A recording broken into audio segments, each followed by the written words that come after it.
Hello, I am Dala Singh of London A. I am going to speak about London A's activity, particularly in 2018. And before I speak about 2018, I want to talk about what is London A, how it was started, and who are involved in it, and how it is funded. First of all, London A was started on the eve of His Holiness the Dalai Lama's 75th birthday. Then we had organized a multinational concert involving Mongolian, Indian, Britain, Nepal, Tibet and others. With that one, we have started London A. London A simply means London is the town, Ne means from London. It's a Tibetan amalgamation of a Tibetan word and an English word, London A. London A is entirely funded by absolute volunteers, which means nothing. Even the equipments like cameras and others are self-funded, or we don't have means. Since then, we have worked with different organizations, different levels, such as we have worked with School of Oriental and African Studies, SOAS. We also worked with Westminster University, and London A also worked with lots of former Shugden propitiators, I should say. Since then, we have recorded 23 videos on Shugden issue. We have also started a two program called Men's Mission for Tibet. Men's Mission for Tibet is a project which aims to pay tribute to people who have served Tibet in 1960s, and still they are serving Tibet. So Men's Mission for Tibet is a bilingual project which we pay tribute to people who served for Tibetan cause. Second is, it is also a platform for younger generation to show their talents, like recording songs, things like that. Second aspect of London A's activity is London A like to organize events and activities which is not covered by other organizations, such as Templeton Award celebration, His Holiness the Panchen Lama's birthday celebration. We organize such things because it was not covered by other organizations. We don't want to duplicate other organizations' activities. So London A is entirely made out of individuals and dedicated in cause of Tibet.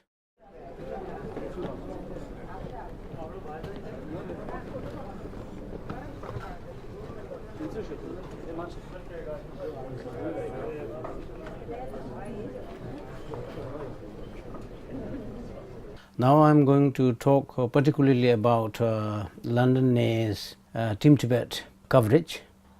Team Tibet was given a wild card by CONIFA to participate in CONIFA tournament, which is in London. And we have liaised with lots of people like Office of Tibet and Team Tibet was a local contacts, as well as the Tibetan community in Britain. Tibet's participation in CONIFA is a big thing for Tibet, because the CONIFA comprises of 16 teams, which makes up about 300 million viewers throughout the world. So we want to really cover it as much as we can, and it is a platform to let other people know about Tibet. Because due to the nature of Tibet or Tibetans, because they have experience of refusing visa in America year before for the Tibetan women's football team. So it was very late until we were given a go ahead, we can cover it. So CONIFA finally confirmed with us that yes, you can cover Team Tibet in CONIFA. So that's one thing. Second thing, why do you want to coverage Team Tibet and what do you want to commentate on Team Tibet? There are two main aims. One is to publicize the Tibet issue in the international platform. Second one is to preserve our own language, Tibetan language. Finally, we heard the good news that Team Tibet is arriving on the 21st of May at Heathrow. They have a small group of people to receive the team at Heathrow. So we thought that this is a very good chance to receive them and get the publicity as much as we can. So we rushed to Heathrow. We interviewed Pasang La, the director of Team Tibet, at the Heathrow. That was a very good moment. And next day what happened is that we broadcast on live on Facebook, and it was viewed by thousands of people, and all our London colleagues were very happy because the interest in Team Tibet was immense. So we thought that it will be best to carry on with these publicities. Abkhazia Koran Naning Dua Koran champion Rodo, Northern Cyprus the Yakushu Ming Yore. Then the team chickding on to Shira Gu Yomar de Dang and Zoe Rewadi and the quarters the Ya Letuegi Rewachimush Tichigu along there.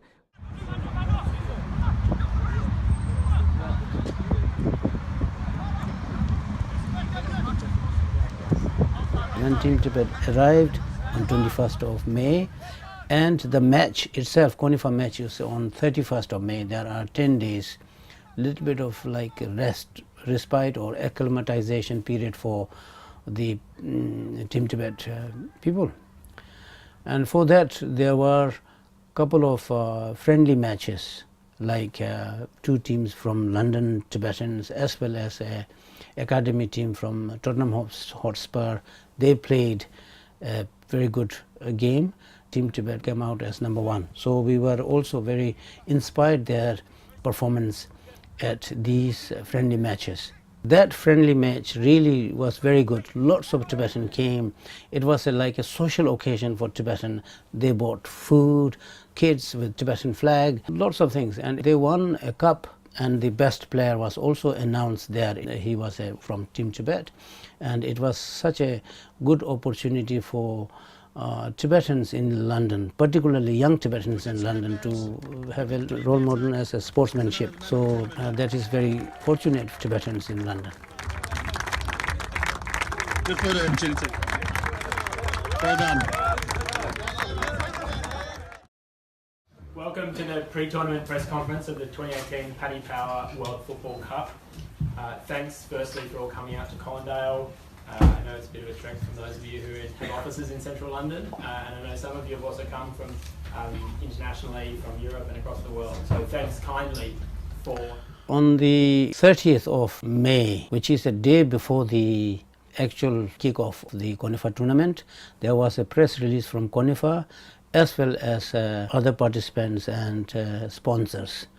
So on that press release, all 16 teams players were there, media was there, and we have opportunity to listen to the organizers' aims and objective, and there were questions raised about Tibet, and lots of them really doesn't know Tibet because this is first time they hear about Tibet, but some of them know Tibet really well, particularly His Holiness the Dalai Lama as an icon for world peace. So these give us a lots of platform to publicize Tibet. At the conference, about 4 or 5 questions were on Tibet, about how did CONIFA get a little bit pressure from China, about visa, and also about the actual situation of Tibet under China. So it is a very good platform. This press conference was shown on 16 places of the world, which has maximum audience of 300 million, so which was very, very good for Tibet. We got it through wildcard entry, and we are just...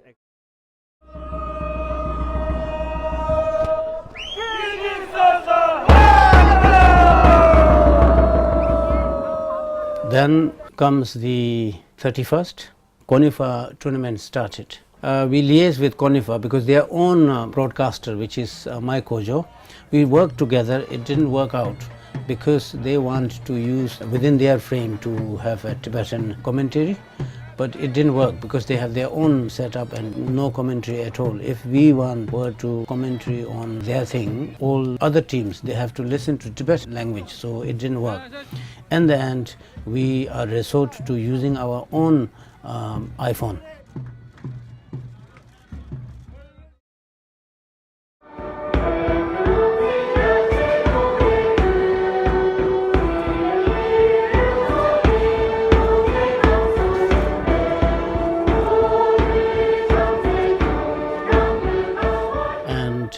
Team Tibet played Abkhazia, which is last tournament's runner-up.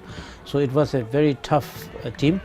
Despite tough team, when two teams went on the ground and their national anthems were played, lots of Tibetans have tears of joy because this is a time where Tibet is represented as a nation, and Tibetans in London came to support them. Many of them with Tibetan flag, drums playing, and it doesn't matter what is the score because this is a platform to showcase Tibet's identity to the world stage or world platform. So match kicked off and they played really well, but the match concluded with a defeat. Even if it's a defeat, it doesn't sound like a defeat. All the Tibetans are enjoying, team itself is enjoying. Five continents gathered here in London in the country where the football was born. After the opening match at Anfield against Abkhazia, all the Tibetans rushed to the opening ceremony at Bromley FC, which is about at least an hour drive from Anfield. Everybody was so excited to go there and support Team Tibet. And at the opening ceremony, all the teams with their flag and with their costumes relied on the ground, and there, unlike all other Team Tibet was given an opportunity to sing and showcase our national culture. So Purpu Dolma, she sang a beautiful operatic song, and which really stole the hearts and minds of audience there, and that was also a very good opportunity to highlight our culture to the world platform.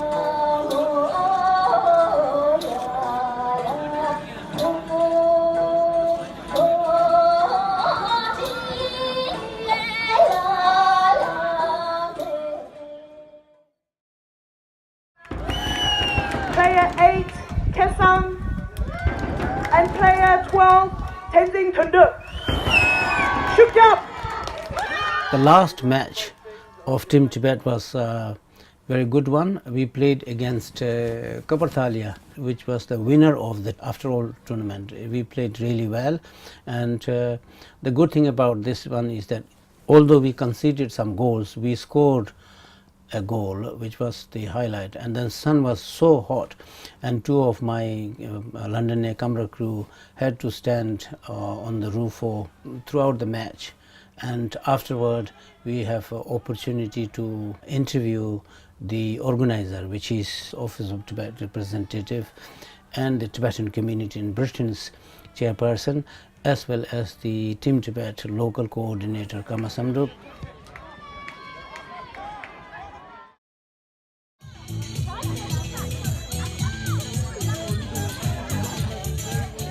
Team Tibet's visit to London wrapped up with very successful publicity for Tibet, as well as very good exposure and experience for Tibetan youths from India, Nepal. At the same time, Tibetans in London have organized a very good welcome as well as farewell. And farewell organized by Tibetan community in Britain was absolutely good. And they have a culture show as well as to, now the match is over, to relax and ease. At the same time, we managed to cover the whole farewell party, as well as we managed to interview some of the Tibetans who never miss any of the Team Tibet matches during their 20 days in London. Team Tibet's visit to London, and it was really successful, and lots of Tibetan watch it. Afterwards, what we have is that London got lots of comment and appreciation for promoting Tibetan language, particularly the footballing terms, as well as promoting and supporting and covering the event, which became international event. From America, India, Europe, everybody tune on to London's live coverage of these matches as well as interviews, and we want to thank all the team members of Tibet team as well as who really devoted their time for supporting Team Tibet as well as giving their time for interviewing them.